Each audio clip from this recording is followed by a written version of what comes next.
Olá, é com enorme satisfação que nós vamos dar continuidade a esse conjunto de discussões envolvendo águas transfronteiriças, mais uma realização do Laboratório de Geografia Política, do Departamento de Geografia, da Faculdade de Filosofia, Letras e Ciências Humanas da Universidade de São Paulo, um evento que já tem aí se caracterizado por receber pesquisadores de excelente qualidade que têm nos brindado aí com importantes reflexões acerca desse tema, que ainda é, de certo modo, emergente, em especial no cenário brasileiro.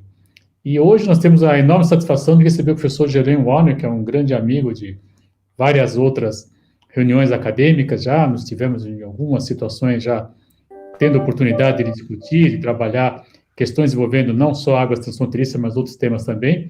O professor Jeroen, que está na Universidade de Wageningen, nos Países Baixos.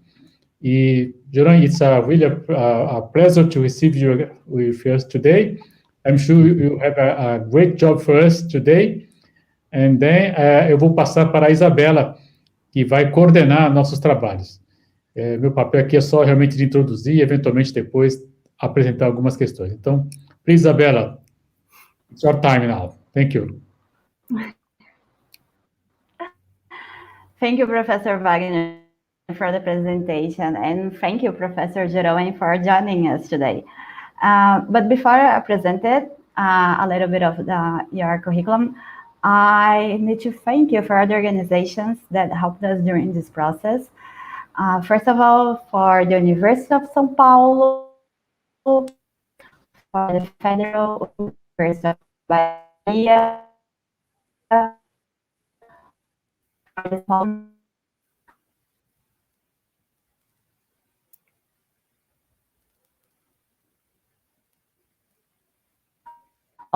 they're all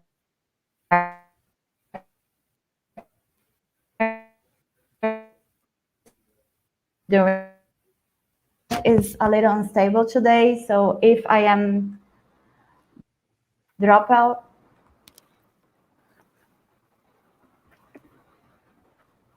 okay, I'm having some issues with my connections.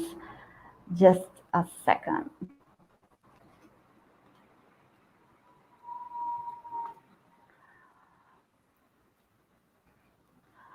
Thank you for your patience with this. We're all facing some instabilities in Brazil with the internet access, with the Wi-Fi.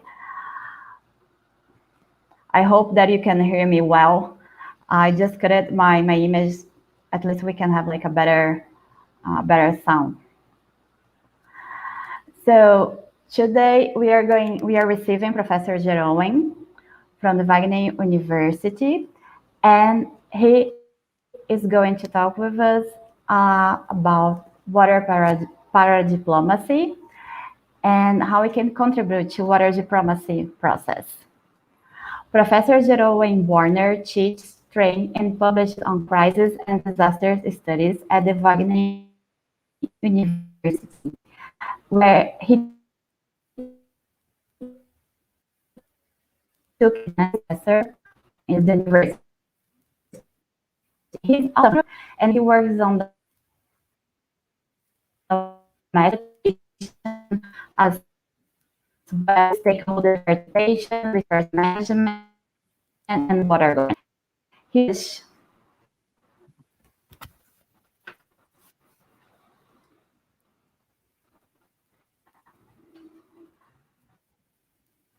seven books and well over 100.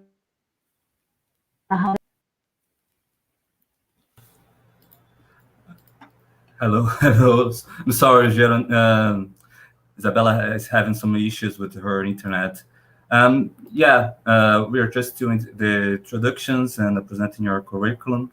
And maybe I can give you the floor for presenting. And if you want to set a full screen for a presentation, and then I give you the floor for a presentation. Jeroen, many thanks for accepting our invitations. And the floor is yours. Thank you. Thank you, Luis. Boa tarde, pessoal. Tudo bom? I'm not going to present in Portuguese, unfortunately, although I very much enjoy the language. but I think it's safer to speak in English, and I think that normally there is a Portuguese translation afterwards in case you have trouble with my English. So I'm now, if all is well, you can see my full screen, and so I'm Jeroen. I'm working in the Netherlands. I've visited Brazil several times with especially USP people, and had the pleasure of meeting both Wagner and Isabella. Very nice to see you, and I hope that many people are joining us tonight to have a conversation about hydro-paradiplomacy. So we're going to talk about a relatively new topic, paradiplomacy or parallel diplomacy. Although a lot has been written since the 1970s about the phenomenon, but somehow in the water sector, we don't seem to have a literature about this. So this is something that I would like to put on the agenda, and it was very nice that Isabella and Professor Wagner invited me to take on this particular topic. And I will talk about a few of the cases that I've studied or that friends of mine have studied that we published on. Unfortunately, they will be more Europe focused rather than Latin America focused, because my research in Latin America is more focused on local water conflict and disaster. But who knows, in future we can work together on understanding these transboundary river issues that I'm going to discuss in terms of water diplomacy. Now, as you can see from the title and the image, diplomacy is in a bit of trouble, at least if you follow the mainstream literature. For the past decades, you've seen that we're in the age of globalization, the state hollowing out, state retreat, in that sense also the space for state representatives. The diplomats that traditionally did their business in back rooms over drinks with their attaché bag, that situation seems to have totally changed, and in the so-called new diplomacy, governments communicate through social media, digital diplomacy, through all kinds of channels, basically to present and brand their country. So that is, it seems, what the fate of diplomacy now seems to be, as a kind of ambassadors and PR people. But I would like to ask some questions about that. I think that is not quite the right way to look at water diplomacy and diplomacy in general. So as I started talking, this issue, whether diplomacy is still relevant, whether diplomats still have a job to do as compared to other people who cross boundaries, and then added the hydro issue as transboundary basins, conflicts and cooperation. Does hydro diplomacy exist to promote peace and security, or is there a wider gamma of diplomatic actions that are being taken in that context? Then finally, or thirdly, hydro-paradiplomacy, so parallel diplomacy in the water sphere. Is it a thing? Is it something that really exists? And if so, can we look at some cases and typologies? And finally, a bit of a spoiler, given the question that I was just answering, I will discuss the question whether we're actually in an age of re-centralization in which maybe states are coming back, especially in an age of COVID and economic crisis. States seems to have assumed a role that is much stronger than, or at least more visible than it was before, and maybe states never got away. So first things first, is diplomacy still relevant? First, then we need to define diplomacy, and a classic definition of diplomacy, which is a very neutral way of defining diplomacy, is the management of relations between states, sovereign states. That very much assumes that diplomats represent states that have a type 1 type of governance. That means that states are the sovereign governors of a territory, and that they are in charge of all the states that functions that states have, from public works, education, to the defense of the territory, including the defense of their water resources. since the 1970s, this view of the unitary state with a classical diplomacy function has been challenged by transnationalism. People like Cohen and Nye, who said, actually, we're living in an age of complex interdependency, which the more interdependent the world becomes, the more globalized the world becomes, the less of options there is for autonomy, for autarky and warfare between states. So state systems, public sectors will become smaller and more facilitators rather than prime movers in the global arena. While transnationalists have made a lot of inroads and have a lot of interesting and good things to say from an institutionalist and functionalist perspective, we see that diplomacy is still alive. That especially, for example, under Trump, we see a kind of resurgence of you can say, of realism, of state-centric and state-centered, self-centered kind of communications to the rest of the world. Pretty unpredictable what's going to happen. I would say that Bolsonaro is not so different. So it seems that this idea that civil society rules the world and that states are becoming more to the sidelines is at least not what we currently see in the world, more of a hybrid. So if we update the definition of diplomacy, maybe we should stay away from a state-centric definition, but still recognize that diplomacy is still being what's the word? Being used or practiced. And I came across the work by Paul Sharp, who wrote in 2009 that diplomacy does not take place simply between states, but wherever people live in different groups, in-groups and out-groups, us and them. So actually, we do a lot of diplomacy outside states, where we relate to states, to identity groups, to cultures, networks that are different from us, who are clearly the others, and that we need to find a way somewhere between hostility and friendship and integration. And Sharp notes that there's a kind of domestication of international relations and internationalization of domestic relations. So it becomes more of a mix. But he says that does not mean the end of diplomacy, but rather a different shape of diplomacy. The different actors are mimicking diplomats, old-style diplomats or new-style diplomats. It's not just people who cross borders, but actually who represent, sometimes have many embassies across their borders, cities, regions,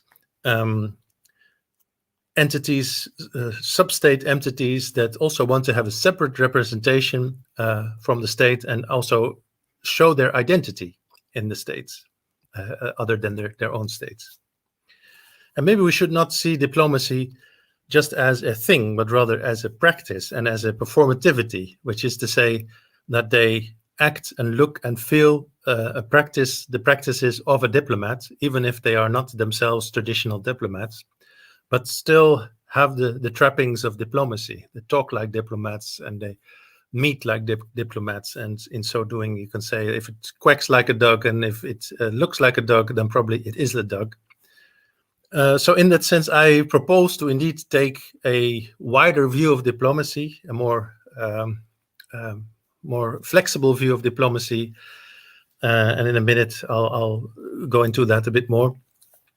And to see, indeed, like Duran and also Sharp say, diplomacy is first of all a means of mediating between the self and the other. And that a lot of that is theatrical, is to do with showing your identity in sometimes the most basic, you can say, cliched type of representation. For example, if the province of Friesland in the Netherlands presents itself abroad, then it will show its flag, it will show its old style type of games that are only played in Friesland to show, look, we are different from the Netherlands. We're not the same. We are in the Netherlands, but we are not the Netherlands. So they will not show a lot of restraint or modern update of Frisianness, but they'll go for the most simple things to communicate their Frisianness. In that sense, it is a bit like theatrical play, exaggeration for show, and not only about the substance of what they want to get across. So diplomacy is both a process, a relation, and it's also political. Now, when we talk about diplomacy as cooperation, is one of the most, let's say, abused or misused way of understanding diplomacy, to think that diplomacy is only for peace. I'm not saying that diplomacy is not for peace. Of course, many diplomats try very hard to get to agreements, sometimes very practical, pragmatic agreements for the better good.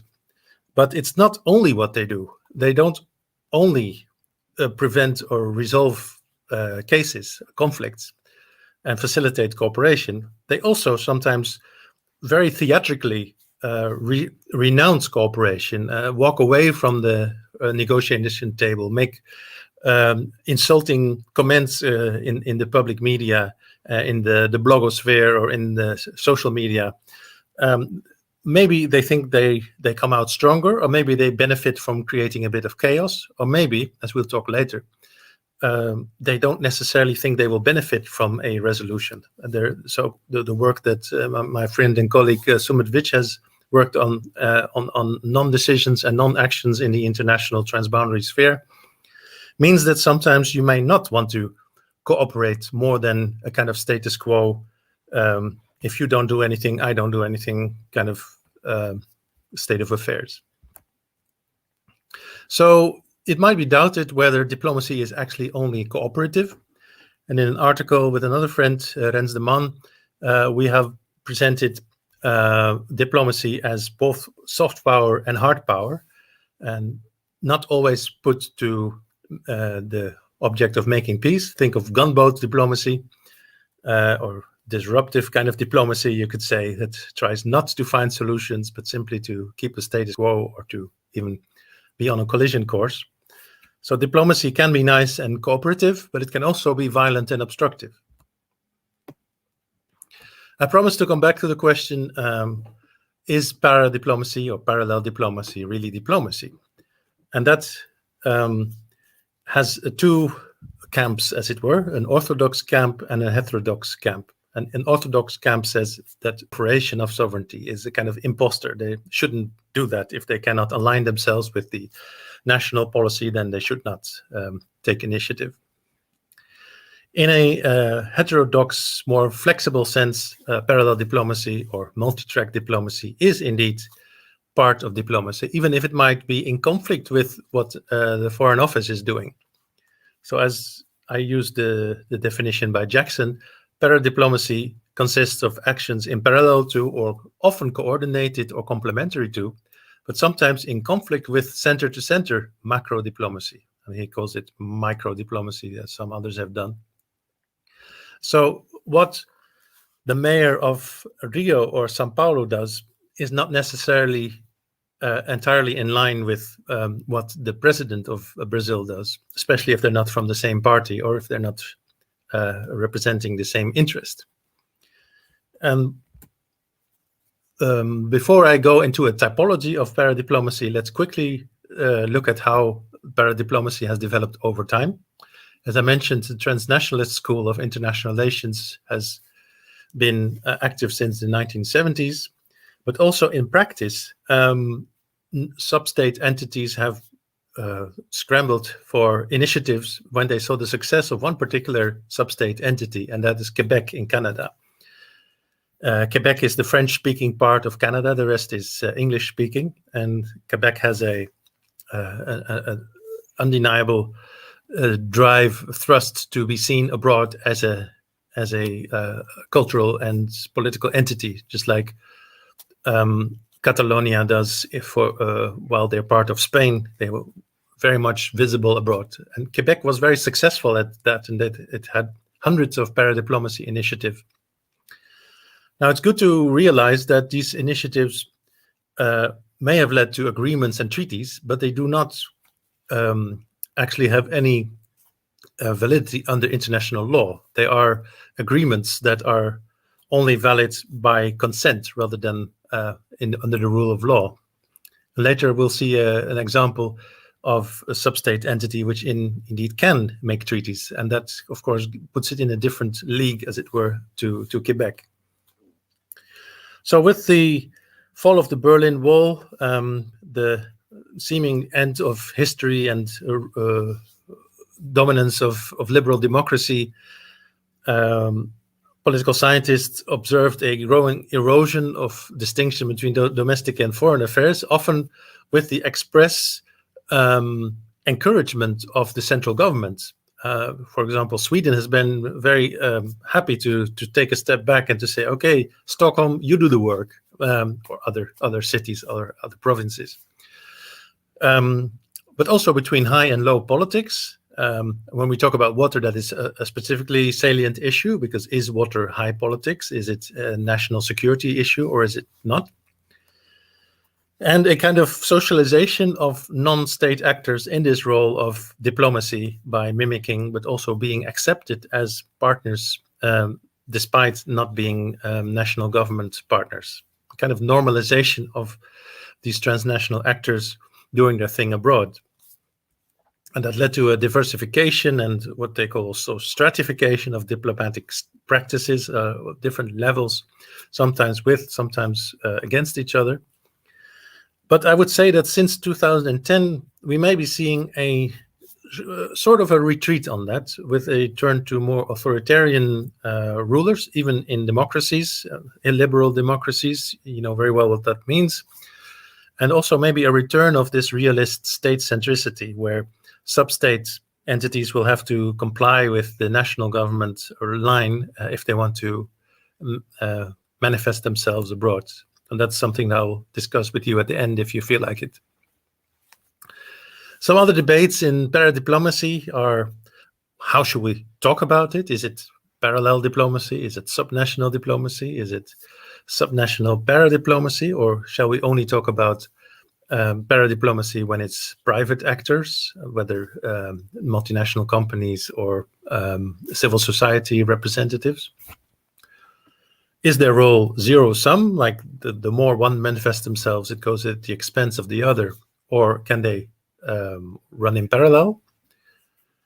Is diplomacy only public diplomacy, new and open diplomacy, or is there still a closed door kind of diplomacy, so more secretive backroom kind of diplomacy, or maybe simultaneous? I think that's the case. Why is there paradiplomacy? Well, is it in response to globalization, so more of in response to external developments, or is it also a self-driven, internally motivated self-projection of, for example, cities or regions? And we already talked about whether the trend is re-centralization or not. We should also take time out to look at the role of science, which has been written about in the work of Peter Haas, especially in the context of the Mediterranean Action Plan, the plan of Mediterranean countries to clean up the Mediterranean, which was super polluted at that time in the 70s, 80s. The idea was that you first try to agree on the methods and terms of doing research, on the numbers, the way of agreeing on the numbers, and then do the political bargaining. And in several of the cases that I'll be talking about, that is something that is also visible. But I think what is slightly overrated here is the independence of the researchers. A model is a model, but it still makes a difference whether a French person or a Spanish person makes that model, especially when they're hired by the government to make that model. And science is also not only necessarily solution-oriented, because there is also in my backyard, as it were, in the east of Germany, or sort of the east of the Netherlands, science, including from my colleagues from Wageningen University, have also supported a subnational, transboundary regional opposition to national government. In this case, climate-proofing river infrastructure, which they thought was too simplistic, too strict, and not very realistic.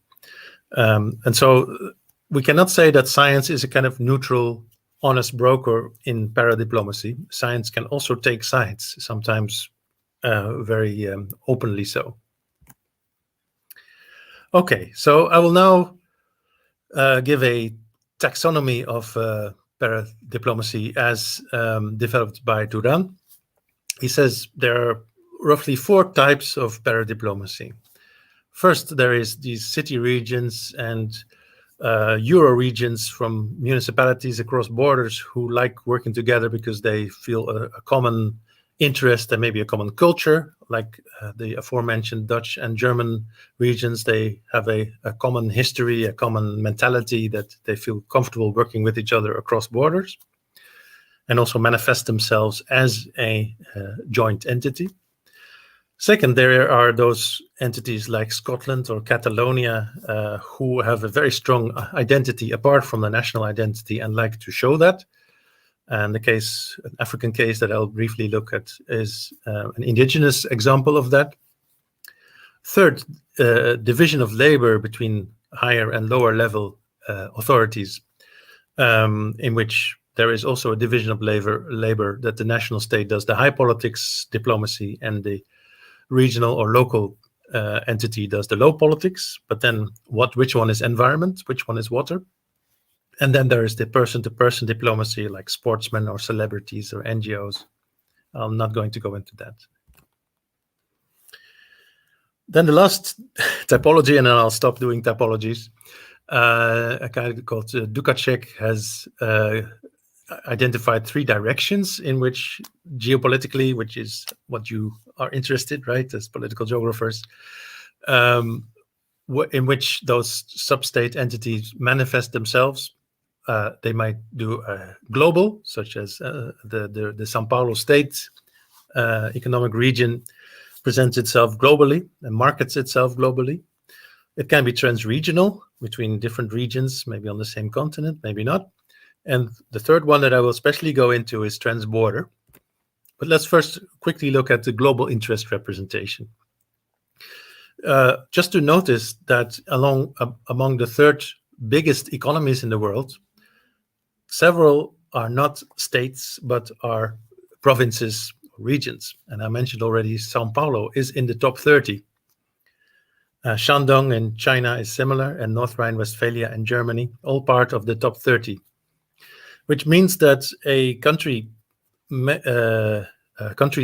foreign policy may be counteracted or reinforced by its richest region. So a very powerful economic motor like São Paulo may feel that the federal government is not representing its interests well enough, so it might do its own visits abroad and its own marketing, no matter what the national government does. And the same goes to an extent to the Yunnan province in the Mekong region, also because of its proximity to the neighbors of China. It feels it needs to manifest, but also can be a kind of broker between the national governments of China and its neighbors. So it's not necessarily against, but certainly it will make sure that on a global level, these cities or regions are well visible. Then the trans-regional paradiplomacy is more about mobilizing like-minded partners. Keck and Sikking's boomerang politics come to mind. When your national government doesn't give you what you want, you might find friends abroad to jointly pressure the national government to get your way. Here, a good example is the dam that Richard Meisner researched in Namibia. See here, it's shared. The region, the Kunene River, is shared by Namibia and Angola, and for joint development of hydropower, an enormous dam, the Baines Dam, the Ipupa Dam before that, to make the most of the differences in altitude, which give a drop that you can use for kinetic power production, hydropower.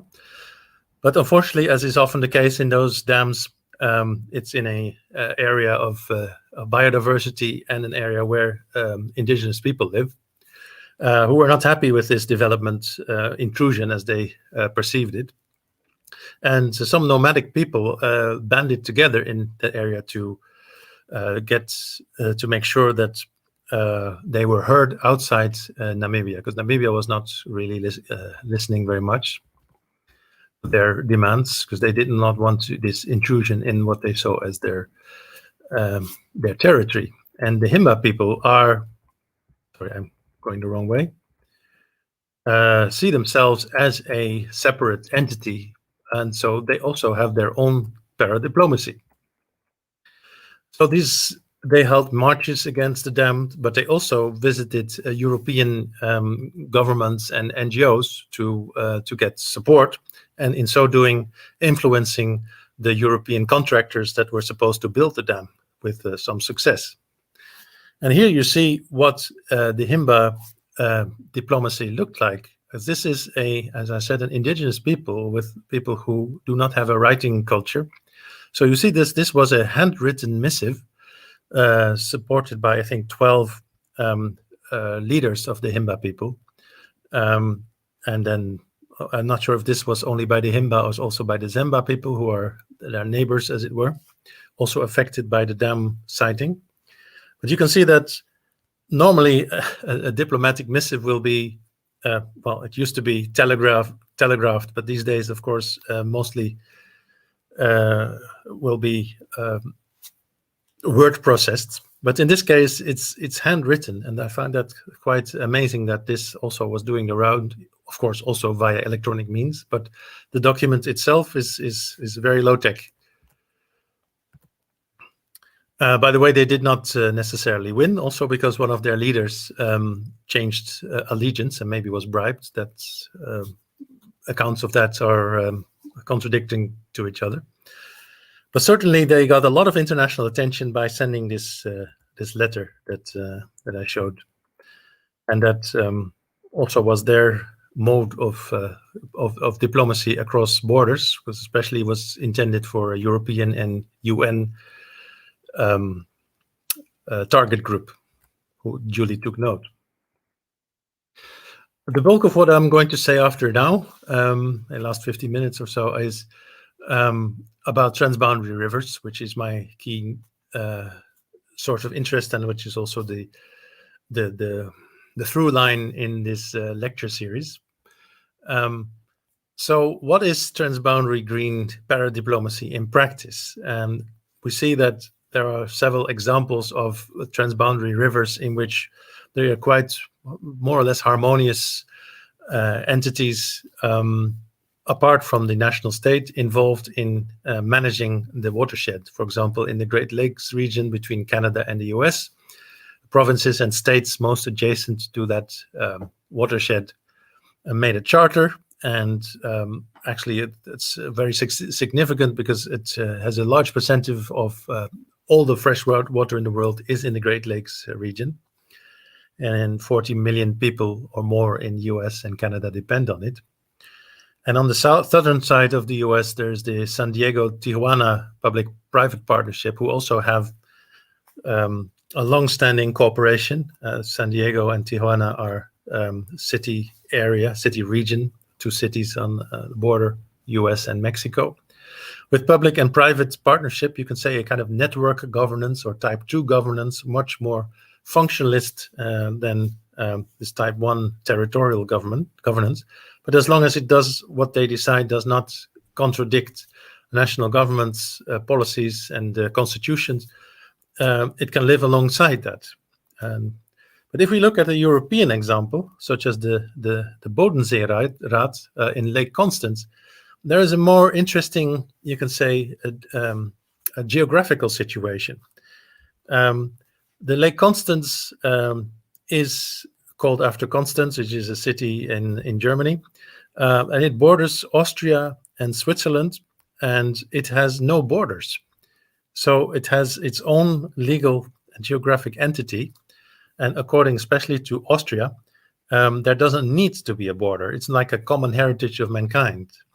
And the council that manages issues of the Bodensee or Lake Constance may make decisions that sometimes contradict the national policies. As long as it doesn't touch too much on sovereignty issues, the national governments seem to be happy to let it be and to solve any conflicts or issues on a case-by-case basis.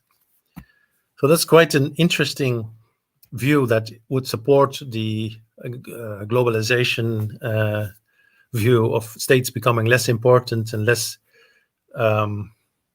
attached to their sovereignty.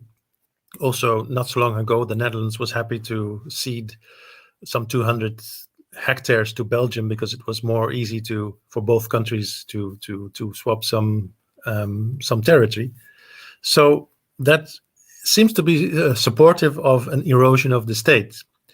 In this Lake Council, as little as I know about it, because we're going to study it some more together with a German student, but it's also a network management, network governance, transboundary situation, which managed. This Bodenseeraad is a private association of regional leaders, both scientific, economic, and political. But you can also wonder, if there are no borders, is it actually diplomacy? In the wider definition, it is, because there are still different economic and identity groups that need to agree with each other and find ways of relating to each other without losing their identity. They don't have plans to integrate totally. Another similar case is in the River Scheldt basin. The Zwin is a natural area which is also very much dominated by scientists. It's a scenic area, very beautiful apparently. I've never visited, but I've seen documentaries that are pretty awe-inspiring. And this has a quite interesting multi-stakeholder function, that if Belgium and the Netherlands are fighting with each other, or at least diplomatically fighting with each other, which happened a lot in the past hundreds of years, then sometimes this commission was a kind of safe, separate space in which issues that specifically related to this transboundary region of natural beauty were solved amicably, more or less amicably, despite what the national government's relations were. So even if the Netherlands and the Belgians were not talking to each other because they were so angry about the particular issue, this commission would still continue to function since the 1940s. So this safety valve led by science seems to have some merit to it, at least in these cases. But let me now go to my last and most extensive case, the River Scheldt basin, which was studied by several Dutch colleagues, and I led a multi-stakeholder platform project in which this was one of the case studies. The River Scheldt is shared by France, Belgium, and the Netherlands. Now, the French and the Belgians have normally quite easy relations because it's not, that part of the Scheldt is not very essential to their economy. But the estuary, the mouth of the River Scheldt, has historically been very important to both the Belgians, especially the Flemish language group in Belgium, and the Netherlands. And why is that? Well, one reason is that the harbors of Rotterdam and the harbors of Antwerp are both adjacent to this to the estuary, and Antwerp is right in the middle of the estuary.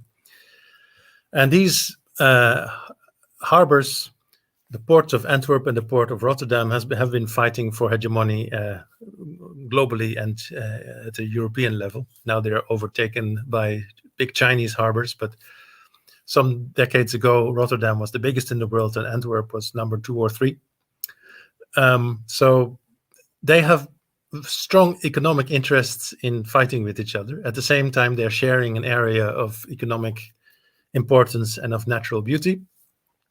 And ever since Belgium seceded from the Netherlands, because Belgium used to be part of the Netherlands, but it fought a successful independent war between 1830 and 1839, the Dutch have still kept the upper hand, levying toll on the River Scheldt and basically treating the Belgians like second class, at least in the Belgian view. And that's these kind of history, shadow of the past, these kind of wounds keep coming up when the Belgians and the Dutch negotiate with each other. But with a view to climate change-induced worries about flooding and the future management of that river, NGOs got together across borders to initiate a dialogue between Belgium and the Netherlands and successfully push for a long-term vision for 2010, which seemed a long time away in the late 90s, and later for the 2030 year. Also instigated by the European Framework Directive, which subjects the member states to norms on good environmental status of their river. While this is a river that is heavily used for shipping, and there's a nuclear reactor, there's some industry there, so it's not all beautiful there, it's also quite polluted in places. And so when the Belgians wanted to deepen the river Scheldt for allowing bigger ships, they could not do that without compensating the loss of environmental values. And so they need to cooperate with the Netherlands if you want to do something about the transboundary river. And that led to a two-track multi-stakeholder processes. The reason why I mention it is that basically the Belgian and Dutch government stepped back and let the subnational actors work out this long-term vision for the management of the river. And that included a group of environmental NGOs, the Port of Antwerp, and some regional representatives from Belgium and the Netherlands. Note that farmer organizations were not involved, even though they were anticipated to be opposed to this. But I won't go into that, but you can see that the choice of stakeholders was pretty deliberate.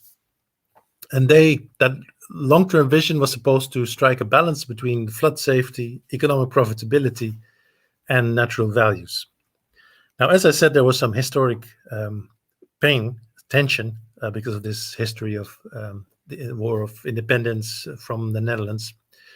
While Flanders and Port of Antwerp were in a hurry to get permission to deepen the fairway for bigger tankers to be able to access the port, a lot of diplomatic skill was needed because the Dutch were considered to be overbearing and wanting to set the rules and have much more research and more negotiation than the Belgians were willing to give. But as I was mentioning, not all of Belgium was that interested in this.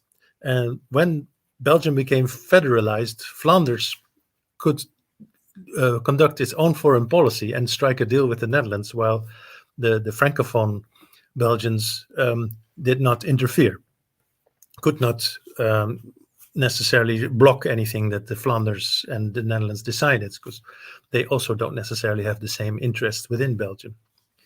So Flanders is the entity that can actually conclude treaties, even though it's not a sovereign state. It can still, under the international law, have the rights to sign treaties with neighboring Netherlands. And this is indeed what they did after a lot of fighting and at the same time learning through Belgium and Dutch research. I will not go into that now.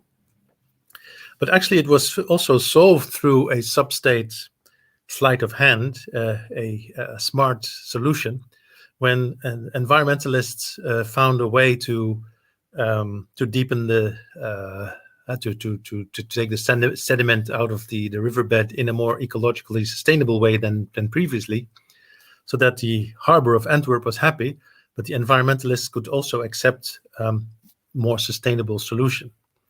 So in that sense, you can say that the harbor of Antwerp and the environmentalists struck a paradiplomatic deal. They made a negotiation and found a deal that still needed to be signed, at least from the Dutch side, by the Dutch authorities, but they did all the work, basically.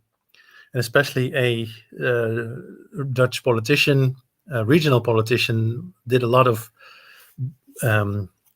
massaging, as it were, to make sure that it would actually succeed, at least for the time being, because later the Dutch broke the agreement again, and that's a whole different story that you can read about later. But I gave this example to show that actually it is possible for sub-state entities in the water sector to conclude treaties, at least in the case of Flanders, or to take a lead role, as did the Port of Antwerp, but also to make a lot of noise, as did the Himba people in Namibia.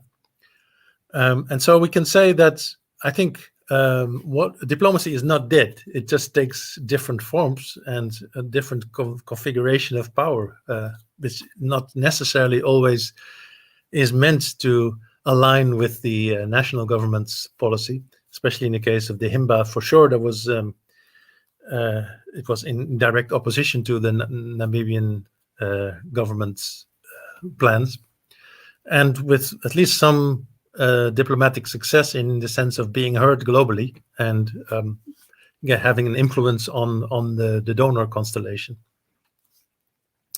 So we have seen that hydro-paradiplomacy is an ever-expanding concept. We see it in many shapes and forms, and I have at least proposed to not be too difficult about accepting if it looks like diplomacy and sounds like diplomacy, then probably it is diplomacy.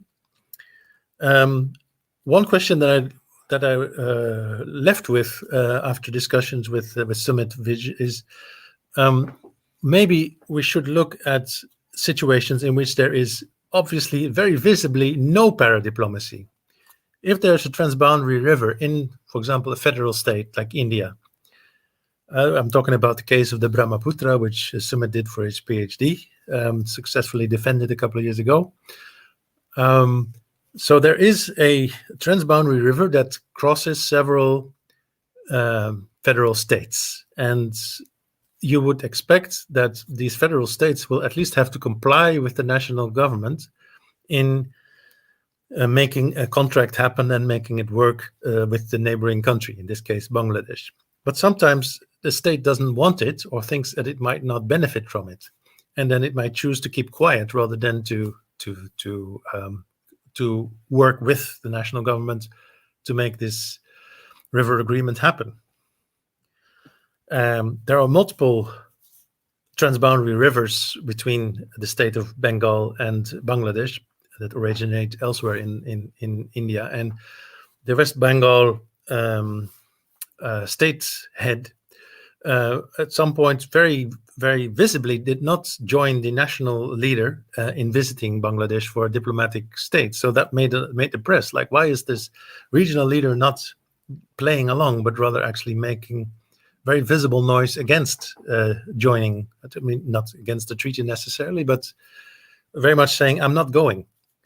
That was a very different kind of diplomacy in the sense that it's not a diplomacy parallel to the national, but rather a kind of obstructive silence, or in the case of the Brahmaputra, maybe a embarrassed silence, because the states involved might not actually want to feel that they have much to benefit from a new treaty. Which brings me back to the point that I made earlier, that diplomatic actors are maybe not always involved in diplomacy to make peace and to cooperate, to sit at the table to arrive at a functional solution. Sometimes they might just be happy with the status quo because it's the worst, it's the best of the worst, as it were. As making a deal might worsen their situation, and so they might stay out of the arena, or they might actually decide to find different back channels to influence the national state's policy, or, for example, as the Himba did, to find friends elsewhere to influence from outside the national policies. So that's the point that I would like to put on the agenda for the discussion or for later. Shouldn't we actually not see paradiplomacy as an oddity, as an exception, but rather the absence of paradiplomacy as a kind of interesting exception? Why are some sub-state actors who you would expect to engage in diplomacy, why do they not engage in this paradiplomatic activity? It might be quite meaningful. And secondly, as I already put on the agenda, are we actually still in a situation in which the state is retreating and all kinds of non-state actors are doing their own thing? Or are we maybe in an era of re-centralization in which the scope for independent diplomatic initiative is more limited? Or is there maybe a changing logic of power exercise that we don't see unless we study it from the inside, which is not very easy to to do, because diplomats notoriously don't show what they have up their sleeve to outsiders. I'll leave it at this. I think I've talked quite a time, so I'd be happy to give the floor back to questions. And of course, thanking you very much for your attention and looking forward to staying in touch with you about all things transboundary water. Hi, Jeroen. Many thanks for your talk, and again, much provocative and bringing new questions for thinking about transboundary waters in several parts of the world. So many thanks again, and we have a lot. Right now, we have 2 blocks of questions in our chat, and then, but before going to the Q&A sessions, let me call Henrique Castro, because he's going to do a short presentation of your talk in Portuguese for our audience that can have missed some points of your argument. So it's very short, and then we go for the Q&A sessions. Okay? Henrique? Boa tarde a todos que estão acompanhando a gente. Obrigado, Luiz. Então eu vou tentar resumir rapidamente os principais pontos da fala do professor Jeroen. O professor Jeroen apresentou a fala dele foi sobre paradiplomacia. Então, algum dos pontos que ele começou falando é questionar sobre a importância da diplomacia, o quanto ela é relevante hoje, né, essa diplomacia entre os estados. E ele falou muito do que ele chama de transnacionalização, que hoje existe uma interdependência mais complexa, o que tornaria o funcionamento dessa diplomacia mais focado em menores instituições civis, que seria a paradiplomacia. Porém, a diplomacia ainda está viva. Ele fala, né, que o Estado ainda é relevante em várias ocasiões. E ele coloca, por exemplo, ele trouxe um autor, o Paul Sharp, que ele propõe uma atualização desse conceito de diplomacia, e que propõe que a diplomacia vai além dessas relações interestatais. E ele propõe uma nova forma de diplomacia que é feita por novos atores. Então, ele coloca também o conceito da diplomacia como uma prática, que é uma visão mais flexível e ampla da democracia. A paradiplomacia seria diplomacia. Ele coloca também, por exemplo, que ela tem um elemento teatral, então essa diplomacia é um processo, ela é uma coisa política, e que ela pode ajudar na cooperação, mas também ela pode, às vezes, negar a cooperação, gerar um caos nesse cenário, de acordo com os interesses dos atores envolvidos. Então, ela pode ser, por exemplo, violenta, ela pode ser obstrutiva, e daí a pergunta que ele coloca é se a diplomacia, diplomacia paralela é uma diplomacia. E daí tem alguns autores que ele chama de ortodoxos que falam que não, que ela não, porque ela não segue a lógica da soberania, direito, e alguns autores que ele chama de heterodoxos que falam que sim. E daí ele conta rapidamente um histórico do desenvolvimento da paradiplomacia. Ele fala dos anos 70, que teve esse começo dessa transnacionalização. Nos anos 80, ele conta um pouco de uma iniciativa, de várias iniciativas de parademocráticas que tiveram em Quebec, no Canadá, que eles conseguiram vários acordos que eram consensuais, apesar de não ser legais, assim, no sentido de estar totalmente apoiados em leis. E nos anos 90, ele conta que depois da queda do Muro de Berlim e tal, teve uma diversificação, uma estratificação da prática diplomática.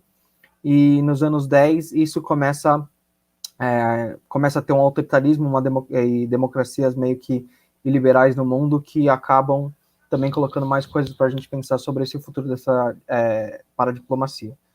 Alguns dos debates que ele coloca sobre isso são os debates terminológicos, o debate do papel da paradiplomacia, se ele seria complementar ou se ele seria paralelo à diplomacia. Ele fala também do estilo, que seria, por exemplo, a portas fechadas ou então aberto, com maior participação de outros atores. E o que essa paradiplomacia também, né? Se ela tem a ver com o avanço da globalização. E daí ele coloca também, ele traz outros exemplos de taxonomia do Duran, que essa de paradiplomacia poderia acontecer com regiões de cultura comum, de uma história comum, ou então lugares com identidades que são separadas do nacionalismo, da identidade nacional. Ele dá o exemplo da Escócia, ele dá o exemplo da Catalunha. Divisão de trabalho de políticas também ele coloca, e ele coloca as direções geopolíticas que isso poderia acarretar, que seriam globais, que, por exemplo, são quando são regiões que não são estados, mas que têm uma economia muito forte. Ele deu o exemplo de São Paulo. Transregionais, que seriam redes intermunicipais de parceiros que pensam mais ou menos parecido, que têm interesses comuns. E daí as transfronteiriças, que é aquele que se aprofunda mais, ele coloca mais exemplos, que seriam de cidades e regiões que têm questões relacionadas à água, né, a serem gerenciadas num contexto que transcende as fronteiras, né, num contexto transfronteiriço. Ele dá o exemplo da Namíbia. Na verdade, primeiro ele deu o exemplo do Lago Constance, que é um lago entre a Áustria e a Suíça, que ele é considerado que ele não tem fronteiras, né, ele tem uma gestão única, uma gestão que está além desses estados nacionais do lago. Ele coloca o exemplo da Namíbia, num conflito que teve numa construção de uma usina hidrelétrica, que alguns povos indígenas da região organizaram protestos para tentar se fazerem ouvidos, fazer parte do debate. E depois ele se aprofunda mais no exemplo da bacia do Scheldt, que é entre a França, a Bélgica e os Países Baixos, mas ele dá mais atenção à questão da fronteira entre Bélgica e Países Baixos, principalmente num conflito que teve, que queriam aumentar a profundidade do rio para que pudessem entrar maiores navios no porto da Antuérpia. Isso acabou causando conflito com ambientalistas, e daí houve uma negociação paradiplomática entre esses atores para tentar chegar num ponto comum, tentar chegar numa resolução. E como conclusão, ele coloca então que é possível sim que a diplomacia aconteça em níveis subnacionais, com atores subnacionais e de modos diferentes, e que a questão talvez que deveria ser porque alguns atores subnacionais não estão participando da paradiplomacia, talvez. Acho que mais ou menos assim são as ideias principais da fala do professor Jeroen. Many thanks, Henrique. Just for we are going to work in the subtitles, in the Portuguese subtitles, and in just few days, the video is going to be in our YouTube channel, and then you can see with the Portuguese subtitles. And okay, maybe we can go with. We have 2 blocks of 3 questions, Jeroen. Are you okay with that? Maybe. Your mic is mute. Sorry about that. I was already reading through the questions, both in English and in Portuguese. Where would you like to start? Maybe we can start with Larry's and Richard's discussions in our chat. Yeah. And we can start with Larry Swatuk made 2 questions actually, and with the comments from Richard Meisner. Maybe we can start with Larry's 2 questions. Maybe I can insert here in the screen. He asked, is there a normative element to the concept of paradiplomacy? Does it align with a particular set of values more in line with Kant, liberal internationalism, than with Clausewitz, realism? And then he inserted a second question. Okay. Paradiplomacy sounds like a lot like 1, governance, 2, civil society, 3, social movement, 4, networks, 5, activism. What is the utility of the term? Are we not better off with the existing language? And then he continues saying that paradiplomacy sounds like an attempt to make space for non-state actors at different scales in resource governance, hence seeking legitimacy through statist ontology. And a third question I might add to this first block. I think it's just at our private chat here in StreamYard. Okay, here. I think it's it's Professor Wagner Ribeiro questions. He asked, you can see it in our private chat. Can paradiplomacy be used to design scenarios for relations between countries? Are there any parameters that can be used as evidence of emerging conflict or cooperation, especially in the case of transboundary waters? Then we can answer these 3 questions and then go forward. That's a lot of questions indeed. If you had asked me maybe 10 years ago, I would very much probably have been in agreement with Larry's skeptical view about whether this is actually a new thing or was maybe an old thing, or to legitimize different actors taking on the role of, or the clothes, as it were, of the state. And it's part of all the water diplomacy attention seems to be a bit of a fashion. On the other hand, I agree with what I saw that Richard said in response, that we should not only talk about what it you can say what it is, but also what it does. The functions of there is now a literature in diplomacy by Adler, Nissen, and others about the practices of diplomacy. What do diplomats actually do? And they've noticed that a lot of non-state actors are actually trying to mimic, to imitate what those states actors do by also going to conferences, using the same jargon, using the same channels. So acting and talking like diplomats, even though they are not officially appointed diplomats.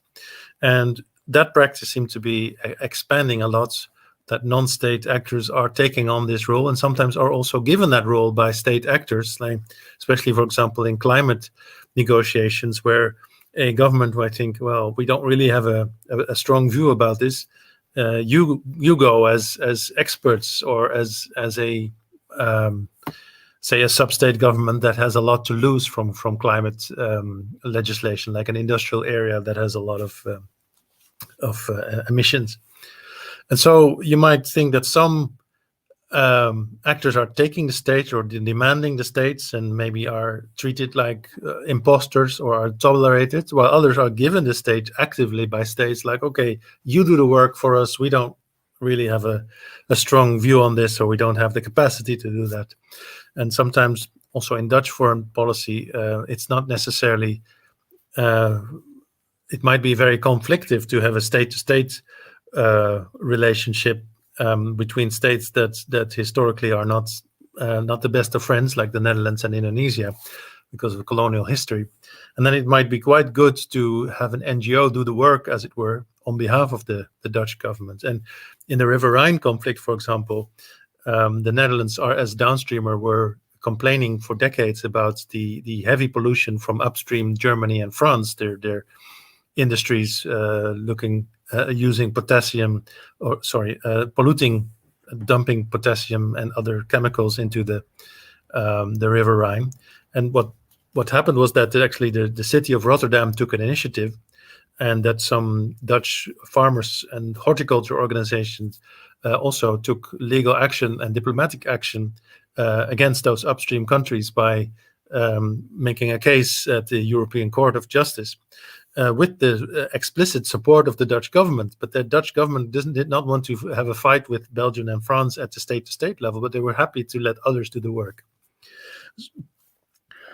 And then you see that some NGOs who are very much what we call owls, like who have a lot of knowledge, may then actually in such situation be treated like diplomatic actors in bringing the knowledge to the table. So in that case, if you see what they have actually done, how they have acted or presented themselves, some project themselves as outsiders or as temporary supports, but others will simply almost take the role of the diplomats, where the states take a step back to let others take their function of international negotiation. So I think it's a bit more complex than what Larry would lead us to believe, although I have a lot of sympathy for his point. And also, I think the choice between realism and internationalism is interesting, but maybe not helpful to choose one or the other. I think there is diplomacy is still a mix between realism and internationalism. Some very openly collaborative, or at least you can say interdependent oriented internationalist kind of initiative, and others much more old-fashioned state-centric initiatives. For example, where, say, a Chinese region might take the global state, but still parrot or reinforce the global, the Communist Party at central level, their foreign policy maxims. So I think that we're seeing a mix rather than one or the other. I'm afraid I've completely lost the other question by Professor Wagner. This was, I think it was about design, to design scenarios for relations between countries. Well, again, if you have issues with neighbors that are not necessarily sympathetic, of course, Brazil has for decades had a kind of competition with Argentina. And so maybe there might be unnecessary conflicts if it's handled at state-to-state level. So it might be that other non-state actors could play a role in at lower level working things out, like was done at the Mediterranean Action Plan, scientists or NGOs to deal with the larger issue of shared groundwater and rainforest, other shared resources. I'm not saying that they should, but since Wagner asked for a design scenario, I think it makes a lot of sense to not only look at the state-to-state level, which is, I think, a pitfall that a lot of hydropolitical literature falls into. But we should indeed look at those non-state actors, whether they have a role to play or whether they want to play a role. That complicates things, especially when, for example, privatization is taking place, so that the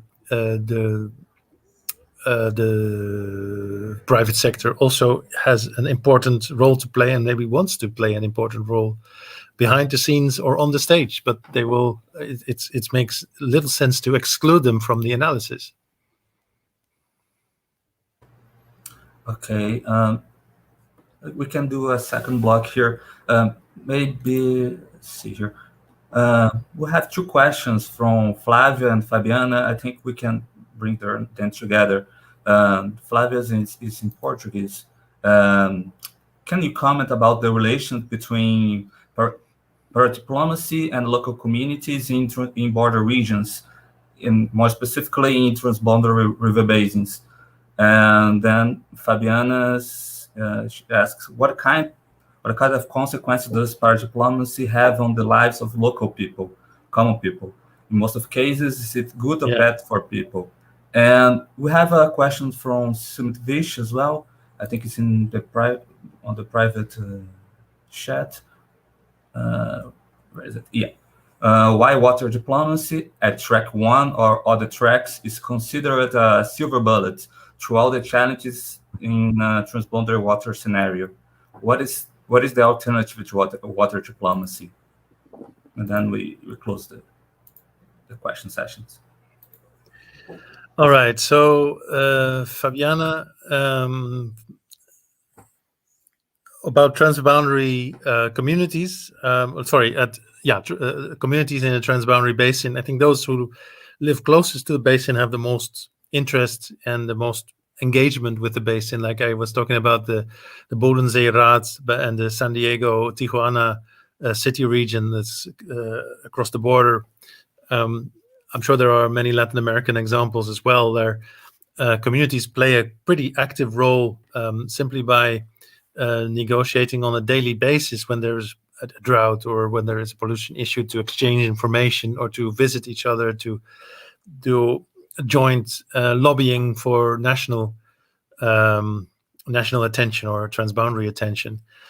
So I think that this, I think it's called track 4, community to community diplomacy is more important than I have thought when I studied international relations, especially in generating attention. I was mentioning this regional cooperation between the Netherlands and Germany provinces, North Rhine-Westphalia and Gelderland, against a national program of interventions that they felt was economically damaging to them by taking too big high scenarios for river discharge flooding levels due to climate change, high level climate change scenarios.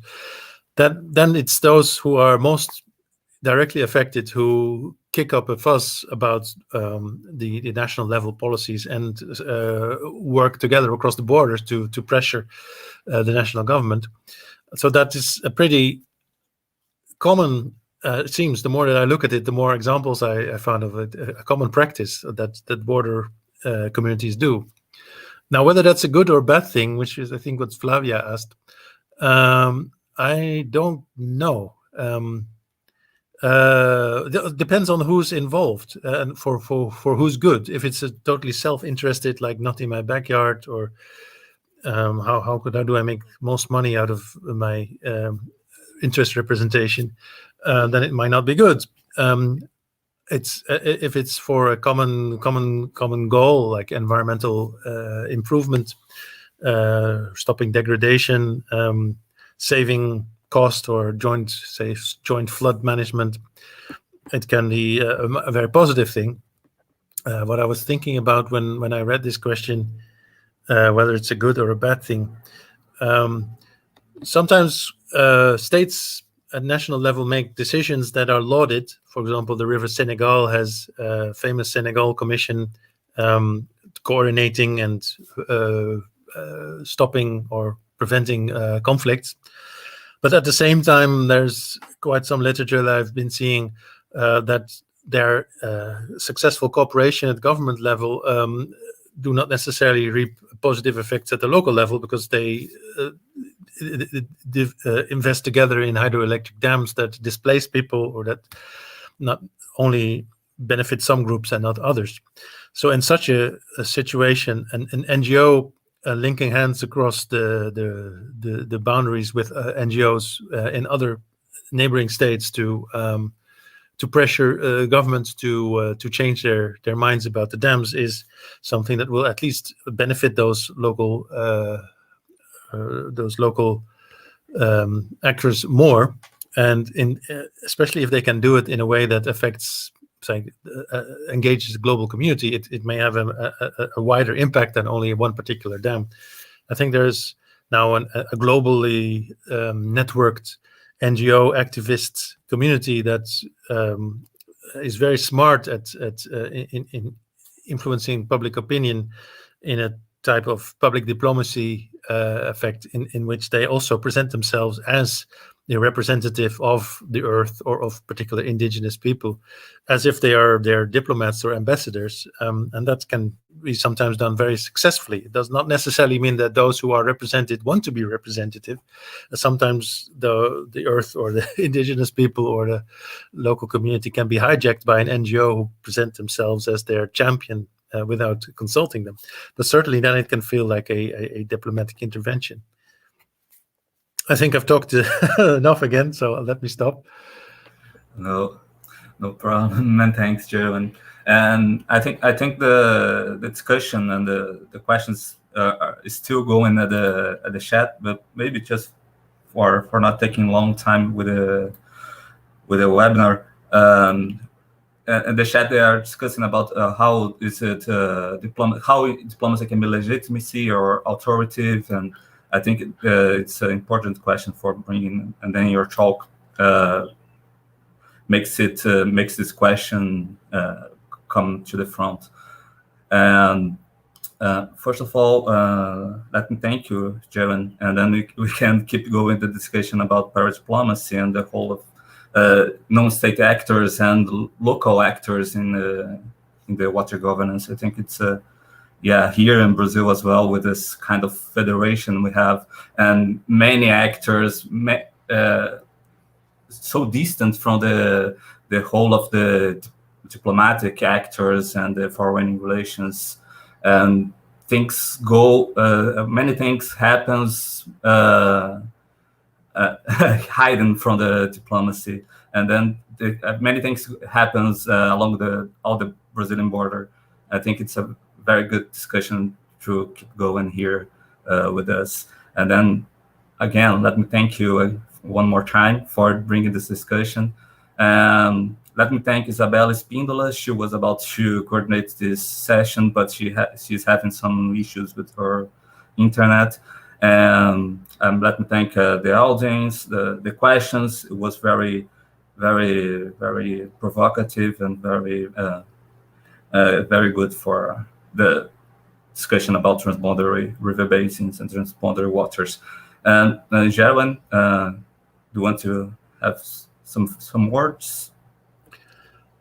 That I enjoyed the questions and your engagement, and I would be looking forward to following up with those who are interested. I've not been able to tackle all the questions and comments, or to even read all of them in both private and public channel. But happy to follow up. Thank you very much for sitting in, and especially thank you to the team organizing these sessions. They're really nice with very interesting guest speakers. So keep it up. I'll hope to also attend more in the future. Like I've attended Larry Swatuk's one and Ken Konka's one. I enjoyed both of those. Very much many thanks, and have a very great evening. I'm looking forward to staying in touch with this very lively community. A final thing, that our sessions are going to be available on our YouTube channel, and then you can see it wherever you want, with Portuguese and English subtitles. And our next webinar is going to be with Edith Kalfer in 2 weeks, yes, again. About Central America. Transboundary waters in Central America. We had about the border with Mexico, with the United States, and now we're going to the southern Mexico, talking about Central America. And again, Jeroen, many thanks. I hope you enjoy it. Pleasure. Enjoyed it. Bye-bye, everybody. Bye.